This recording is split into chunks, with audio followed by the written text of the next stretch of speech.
ನಮಸ್ಕಾರ ವೀಕ್ಷಕರೇ, ನನ್ನ ಹುಟ್ಟುಹಬ್ಬಕ್ಕೆ ಶುಭ ಕೋರಿದ ಪ್ರತಿಯೊಬ್ಬರಿಗೂ ಕೂಡ ಅನಂತ ಧನ್ಯವಾದಗಳು. ಯಾವುದೇ ವ್ಯಕ್ತಿಯಾಗಲಿ, ಎಷ್ಟೇ ಕೋಟಿ ಹಣವಿರಲಿ, ಶಾಶ್ವತವಾದ ಹಾಗೂ ನಿಸ್ವಾರ್ಥವಾದ ಜನಬೆಂಬಲ ಪಡೆಯಲು ಸಾಧ್ಯವೇ ಇಲ್ಲ. ಬದಲಾಗಿ ಜನರ ನಿಸ್ವಾರ್ಥದ ಪ್ರೀತಿಯ ಪಡೆಯಲು ಹಣವೇ ಬೇಕಾಗಿಲ್ಲ.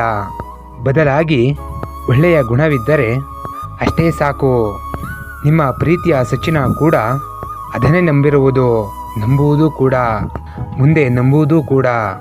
ಪ್ರೀತಿಯ ವೀಕ್ಷಕರೇ, ಕಳೆದ 2 ವರ್ಷಗಳಿಂದ ಒಮ್ಮೆಲೆ ಕೋಟ್ಯಾಂತರ ಜನರಿಗೆ ತಲುಪದೇ ಇದ್ದರೂ ಕೂಡ ತಲುಪಿರುವ ಸಾವಿರಾರು ಮನಸ್ಸುಗಳಿಗೆ ಕೊಂಚ ಸಾಂತ್ವನ ಹೇಳಿರುವ ತೃಪ್ತಿ ನನಗಿದೆ, ಹಾಗೂ ಆ ಹೆಮ್ಮೆ ನನಗಿದೆ. ಕಡೆದಾಗಿ ನನ್ನ ಕೋರಿಕೆ ಇಷ್ಟೇ: ನಿಮ್ಮ ಪ್ರೀತಿ ನಿರಂತರವಾಗಿ ಹೀಗೆ ನನ್ನ ಜೊತೆ ನಡೆಯಲಿ.